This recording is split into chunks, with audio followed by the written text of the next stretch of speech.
Today we are going to present our sculpture teaching plan, Trash into Treasure. And here are Chang Lok Yi, Chen King Yan, Wei Hei Q, and Wang Yin Yu. I am Wei Hei Q. And here is our content. And first, I'm going to introduce our objective. First, we will want to raise awareness about plastic pollution in our oceans. A lot of people don't realize how bad and the problem really is.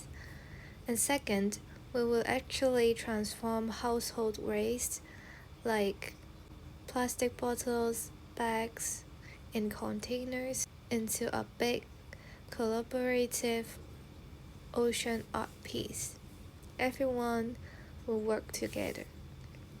And third, participants will learn basic buildings and assembly techniques.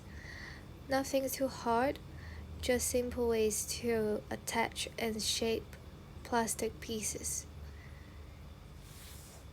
And finally, we want everyone to take a moment and think about their own plastic use at home. Like how much do they throw away and what can they change?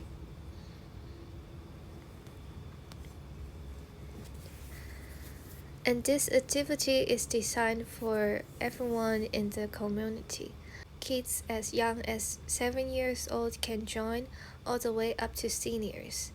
Grandparents and grandchildren can work side by side because the activities are modular.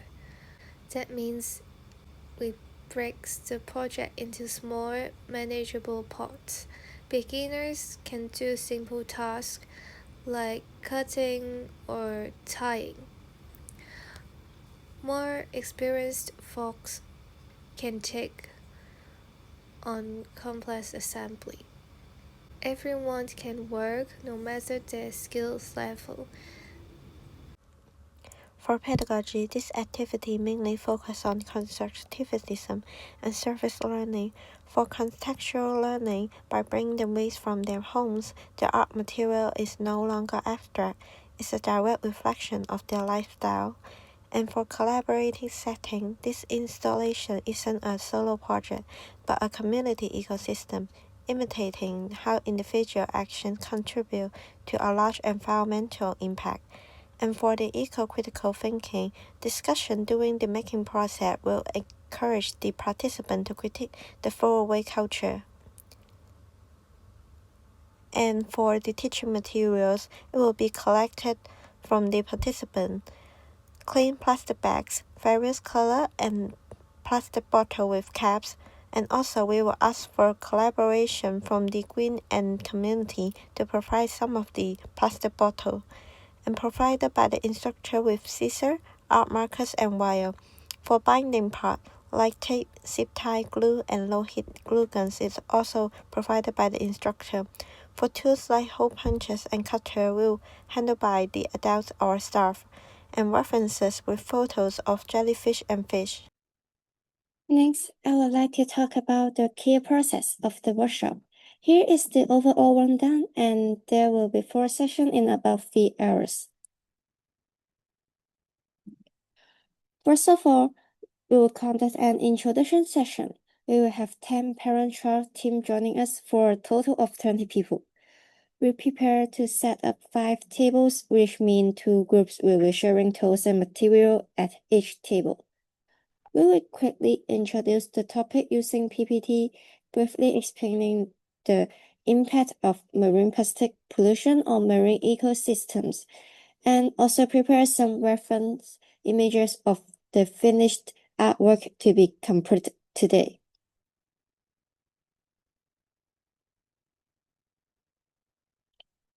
In our first session, which will take about 15 minutes, we will be making plastic jellyfish. Step 1. Parents need to cut the plastic bottle into 3 parts. For this session, we will use the bottom of the bottle and the bottle cap. We will keep the middle part for the next session. We also need to cut plastic bags into strips, which some of them is straight-lines and irregular lines, to make the tentacles of the jellyfish, and then assemble them on the bottle cap later. Next, put the bottle bottom in a plastic bag, tie it and adjust the general shape to make the head of a jellyfish. In the last step, combine the two parts by using tape and add a roll to the top for the setup section later.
And for the expected outcome,